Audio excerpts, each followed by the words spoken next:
An offer that is unequivocally accepted creates a contract. But what happens when an offeree attempts to accept an offer while modifying the terms?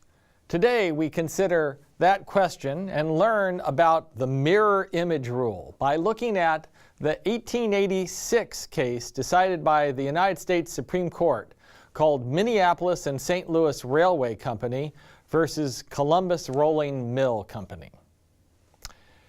In Minneapolis and St. Louis Railway, the plaintiff, a railroad company, sent a letter dated December 5th to the defendant, a manufacturer, requesting price quotes for steel rails. The letter asked for the prices for 500 to 3,000 tons of steel rails and 2,000 to 5,000 tons of iron rails. The defendant manufacturer replied on December 8th, writing that it did not make steel rails, but would sell 2,000 to 5,000 tons of iron rails for $54 per gross ton for cash.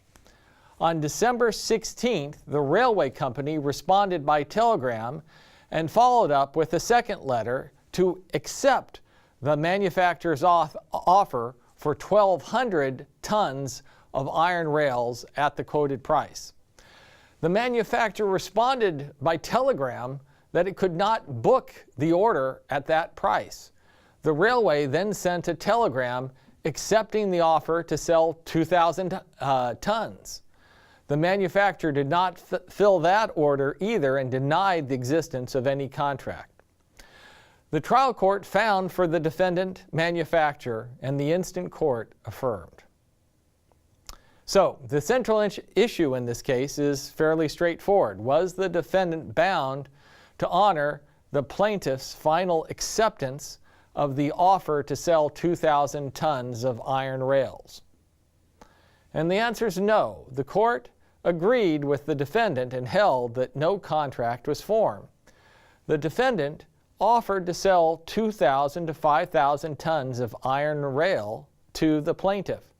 The plaintiff then attempted to accept the offer by ordering just 1,200 tons, an amount less than the 2,000 ton minimum offered. The court held that, quote, a proposal to accept or an acceptance upon terms varying from those offered is a rejection of the offer, and puts an end to the negotiation unless the party who made the original offer renews it or assents to the modification suggested. Since the plaintiff's qualified acceptance varied the number of tons, it was in law a rejection of the offer. The plaintiff's subsequent attempt to accept the defendant's offer to sell 2,000 tons of iron rails was therefore unenforceable because, as the court put it, the other party, having once rejected the offer, cannot afterward revive it by tendering an acceptance to it. The holding in Minneapolis and St. Louis Railways is really a classic example of the common law mirror image rule. The mirror image rule operates with admirable simplicity. Any response by an offeree which varies or adds to the terms of an offer is treated as a counteroffer. In turn, that counteroffer terminates or blows up the original offer. Traditionally, courts have insisted upon a total congruence between the offer and acceptance. In other words, the acceptance must be the mirror image of the offer. So here's a pop quiz. Ben, knowing Alex is looking to sell his car, meets Alex at his home. Alex offers to sell the car for $10,000. After kicking the tires a bit, Ben tells Alex, "I'll take the car with a new air freshener for $10,000. Immediately after Ben finishes the sentence, Carrie drives by, leans out the window, and shouts, "I'll take the car for $12,000. Alex then refuses to sell the car to Ben, who is now willing to take the car as is without a new air freshener for $10,000. Is Alex bound to sell the car to Ben? No. Ben's response that he would buy the car and a new air freshener varied the terms of Alex's original offer. Therefore, under the mirror image rule, it was not an acceptance, it was a counteroffer, and thus a rejection that terminated the original offer. Under the mirror image rule, even a non-material variation, like an air freshener, can be fatal. The assumption underlying the mirror image rule is that if the offeree introduces new or different terms, the offeree does not assent to the offer, and further negotiation is required. It would be clearly impermissible for an offeree buyer to accept an offer while at the same time reducing the offeror's selling price. But other less important terms are connected to the price. Unilateral changes introduced by the offeree might change the offeror's costs or risk.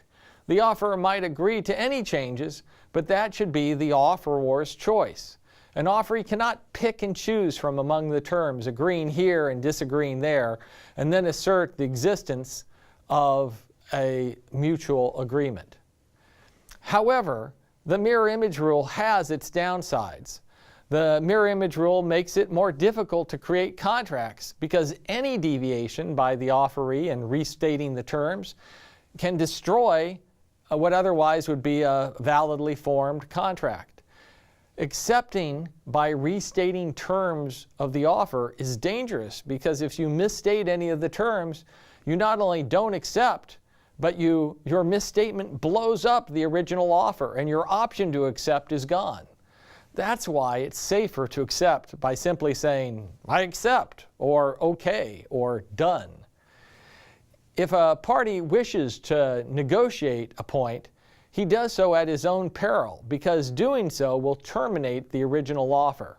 Or, if the parties seemingly reach an agreement, but one party later discovers that the acceptance differs slightly from the offer, the mirror image rule provides that party with a route to withhold performance.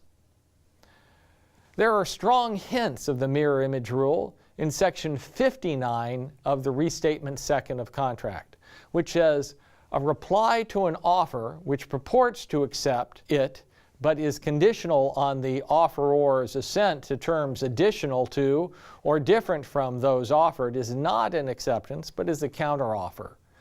The restatement, however, is a little more forgiving than the common law mirror image rule. Under section 61, an offeree may request additional changes when she accepts an offer.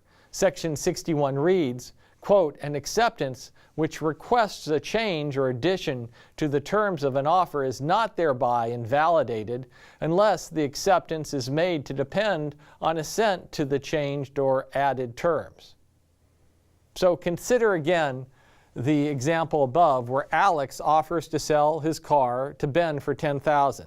This time, instead of insisting on a new air freshener, Ben tells Alex, you have a deal, and I'd appreciate it if you could throw in a new air freshener for good measure. Under this scenario, can Alex revoke his offer after Carrie drives by and offers $12,000 for the car? No.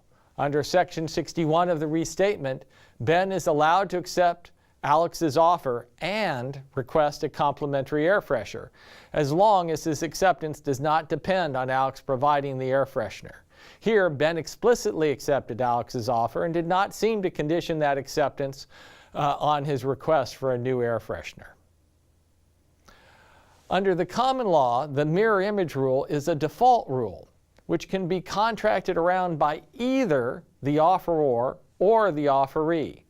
As described by section 39, subpart 2 of the restatement, an offeree's power of acceptance is terminated by his making a counteroffer, unless the offeror has manifested a contrary intention or unless the counteroffer manifests a contrary intention of the offeree. In other words, an offeror can specify that an offer is not terminated by a counteroffer, and an offeree can make a counteroffer without rejecting the original offer.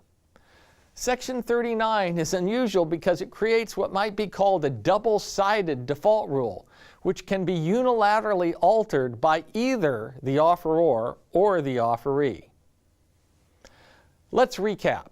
Today, we discuss the mirror image rule, which says that an offeree cannot accept an offer while simultaneously and unilaterally changing the terms of the offer. Introducing new terms creates a counteroffer, and